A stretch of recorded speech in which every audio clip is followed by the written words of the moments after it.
कितना मुश्किल था। आइए उनसे मुलाकात करते हैं, उनका स्वागत करते हैं। हिमांशी जी, आपका बहुत बहुत स्वागत है हमारे आज के कार्यक्रम में। और बहुत अच्छा लग रहा है। एक तो आप जो ये ताज पहनकर मेरे साथ में बैठी हुई हैं, एक अलग अनुभव दे रहा है ये मुझे। लेकिन इस ताज को पाना आसान नहीं रहा होगा। लेकिन सबसे पहले जानूंगी, ये सफर कहाँ से शुरू हुआ, क्यों सोचा कि एक सुंदरता की प्रतियोगिता में भाग लिया जाए? तो जब मैं 12वीं कक्षा में थी तब यह सपना मेरे मन में आया, जब मैंने 2017 में मानुषी छिल्लर को विश्व ताज जीतते हुए देखा। तभी से लगा कि कुछ करना है अपने लिए, अपने माता पिता के लिए, अपने शहर के लिए और अपने प्रदेश के लिए, अपने देश के लिए। जब उन्होंने ताज जीता, मेरे अंदर भी यह सपना आया और 2017 से इस सफर की शुरुआत हुई। ये शुरू तो हो गया सफर, लेकिन एक छोटे शहर में रहकर इतने बड़े सपने को देखना आसान नहीं होता है। किस तरह की चुनौतियां आपके सामने आना शुरू हुई? जी, सही कहूँ तो काफी चुनौतियां आई और एक छोटे शहर से होना, यही मेरे लिए एक बहुत बड़ी प्रेरणा था। क्योंकि मेरे अंदर ये जिज्ञासा थी कि नहीं, मुझे अपने शहर के लिए कुछ करना है, अपने परिवार के लिए कुछ करना है। तो छोटे शहर से होना मेरे लिए कोई ऐसा कोई पीछे जाने का वो नहीं था, यह मेरे लिए आगे बढ़ने का एक साधन था। तो इसी वजह से मैं आगे बढ़ी और आज सभी के सामने प्रस्तुत हूँ इस ताज के साथ। जब शुरुआत की आपने, उस वक्त का मुझे बताइए, किन कमजोरियों का आपका अनुभव किया कि ये मेरे अंदर कमियां हैं और इन्हें मुझे ठीक करना है? जी, जैसे मेरे अंदर बहुत सारी कमियां थी, पर सबसे बड़ी कमी जो मेरे अंदर थी वह थी पब्लिक स्पीकिंग की, मंच पर बोलने की। मुझे बहुत डर लगता था मंच पर बोलने से, पर अभ्यास के साथ जो मेंटोर्स थे हमारे पैजेंट के दौरान, उनके साथ काम कर मैंने इस अपने इस डर का सामना किया और आज आप सभी के सामने प्रस्तुत हूँ मैं आत्मविश्वास के साथ। और कह सकते हैं कि सौंदर्य प्रतियोगिताओं ने मुझे एक बेहतर इंसान बनाया। तो इसी के साथ मैं यहाँ प्रस्तुत हूँ। ब्यूटी पैजेंट को हंट करना वाकई में बहुत ही मुश्किल काम है।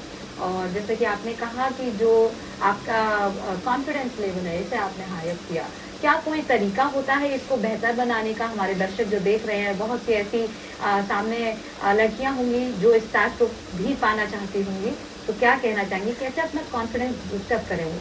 जी, सबसे पहले अभ्यास, प्रैक्टिस एक ऐसी चीज है जो कि हमारे अंदर निखार लाती है, हमको एक बेहतर इंसान बनाती है।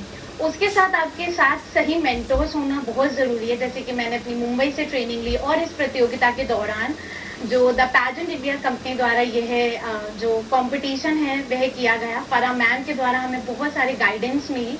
तो उन गाइडेंस पे चलकर, अभ्यास कर और यह सोचकर कि नहीं मैं कर सकती हूँ, एक पॉजिटिव माइंडसेट, वो बहुत ज्यादा जरूरी है। उसके साथ मुझे ऐसा लगता है कि आप ब्यूटी पैजेंट में आपके जो भी गोल्स हैं आप उनको पा सकते हैं। जो ये जर्नी थी जब आप ब्यूटी पैजेंट के लिए गए, तो वहाँ 3 महीने लगभग जैसे कि आपने ट्रेनिंग लिया था, कई प्रतिभागी आपके सामने रहे होंगे जो कई देशों से आए हैं। उनके सामने कभी ऐसा कोई पल रहा कि डर लग रहा है कि नहीं, शायद मैं नहीं जीत पाऊंगी, या कौन सा ऐसा पल था जब ये लगा कि नहीं, मैं ही जीत जाऊंगी?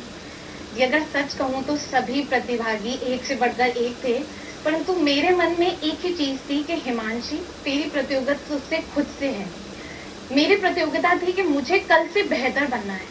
तो यह सोचते हुए मैंने कभी दूसरे प्रतिभागियों पर ध्यान ही नहीं दिया, बल्कि हमारा यह था, जो मेरे वहां पे मित्र बने, हम सबका यह था कि हम एक दूसरे को आगे बढ़ने में सहायता प्रदान करेंगे। तो ऐसा कुछ प्रतियोगिता, ऐसा कुछ भी नहीं था। हमने सभी को एक दूसरे को आगे बढ़ने में मदद करी और जैसा कि मैंने बताया, मेरा खुद से ही मेरी प्रतियोगिता थी और इस तरीके के पॉजिटिव माइंडसेट रखकर मैंने इस टास्क को हासिल किया है। ओके, तो अभी क्या चीज ऐसी रही, क्योंकि आपने कहा कि आपने अपने कॉन्फिडेंस को बढ़ाया, इसके अलावा ऐसा क्या था जो आपने महसूस किया कि मेरे अंदर ये सब इम्प्रूवमेंट हो चुके हैं एक्चुअली, जब आपको ये ताज मिल चुका है आज की डेट में? जी, सबसे बड़ी बात पब्लिक स्पीकिंग, जिसका मुझे बहुत ज्यादा फेयर था। उस डर को मैंने अपनी ताकत बनाया, तभी आज सभी के सामने मैं यहाँ पर हूँ। और उसके साथ अगर देखें तो मैंने अपने फिटनेस पे भी वर्क किया। अब मैं अपने आप को ज्यादा फिट समझती हूँ और स्टाइलिंग, रैंप वॉक जिसे हम कहेंगे, रैंप वॉक पर वर्क किया गया, अभ्यास के द्वारा ही आ पाती है। उसके साथ स्टाइलिंग, कि आपको क्या पहनना है, किस तरीके से आपको हेयर्स एंड मेकअप्स रखने हैं, तो इन सभी चीजों की मुझे नॉलेज आई और मैं सिर्फ ब्यूटी पैजेंट्स के लिए नहीं, लाइफ के लिए प्रिपेयर हूँ, तो मुझे इस बात की बहुत ज़्यादा खुशी है।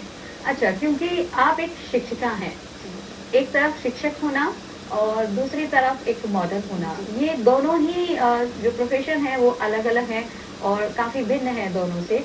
ऐसे में इसका बैलेंस आपने कैसे बनाया और किस तरह से लोगों की जो प्रतिक्रियाएं आती होंगी आपके सामने, उनको आपने फेस किया?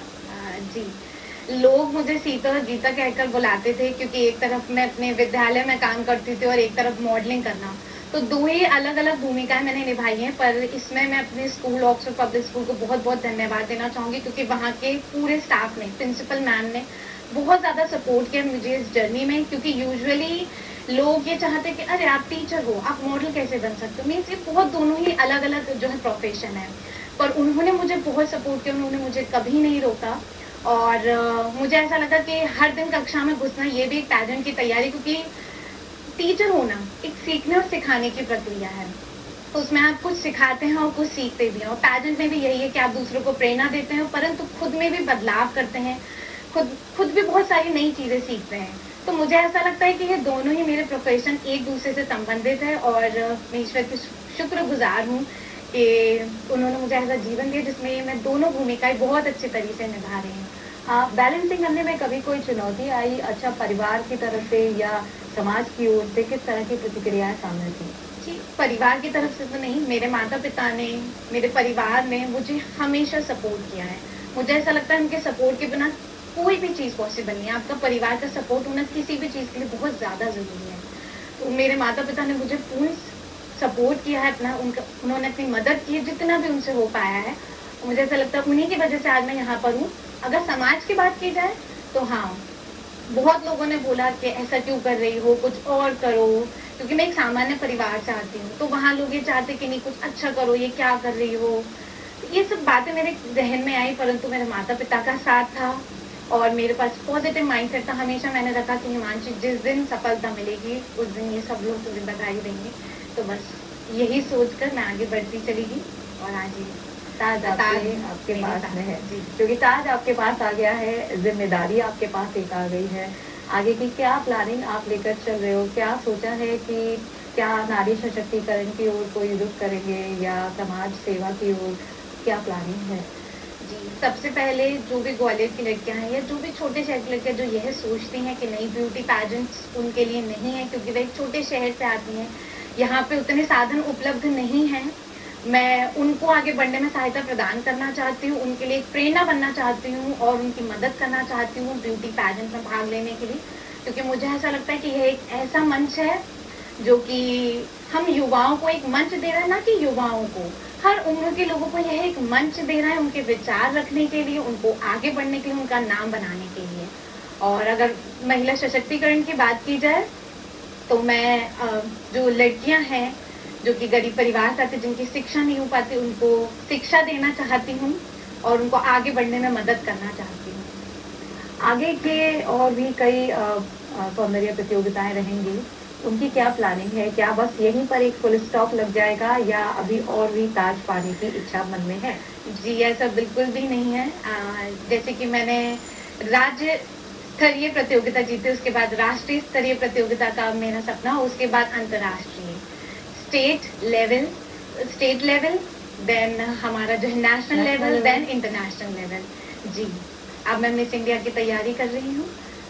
तो उसकी तैयारी के लिए किस तरह की शुरुआत हो चुकी है? थोड़ा सा हमारे दर्शकों को बताइए। जी, जिस तरीके से आप सभी देख रहे हैं कि मैंने राज्य प्रतियोगिता की उपलब्धि जो है प्राप्त कर ली है, उसके बाद जो रहेगा मुझे अभ्यास करते रहना है, अपने कम्युनिकेशन स्किल्स को और निखारना है, रैम्बो को और निखारना है, अपनी फिटनेस पर ध्यान देना है, उसके बाद स्टाइलिंग पर ध्यान देना है। बहुत सारी चीज़ें इसका मिक्सचर है सौंदर्य प्रतियोगिताएं, तो इन सारी चीज़ों पे ध्यान रखते हुए, अभ्यास करते हुए मुझे अपने नेशनल लेवल प्रतियोगिता की तैयारी जारी रख रही हूँ। अच्छा, मुझे ये थोड़ा सा बताइए, हमारे दर्शक भी जानना चाहेंगे कि जो इस तरह की प्रतियोगिता में भाग लेना चाहती हैं और जीतना चाहती हैं, तो क्या केवल सुंदर होना ही काफ़ी है इस ताज को हासिल करने के लिए, और क्या क्वालिटीज़ हैं जिनको हमें बिल्डअप करना होगा? बात कम्युनिकेशन की हुई, वो तो है ही, इसके अलावा और क्या चीज़ है जो एक प्रतियोगी को सफलता की ओर लेकर जाती है? सबसे पहली बात, सौंदर्य प्रतियोगिता बिल्कुल भी सुंदरता के ऊपर निर्भर नहीं है। आपकी मन की सुंदरता, बाहरी सुंदरता, आप अपने आप को किस तरह से कैरी करते हैं, यह सारी चीजें बहुत ज्यादा इम्पोर्टेंट है। आप किस तरीके से कितने अच्छे आप स्पीकर हैं, कितना अच्छा आप दूसरों से व्यवहार करते हैं, ये सबसे ज्यादा इम्पोर्टेंट है।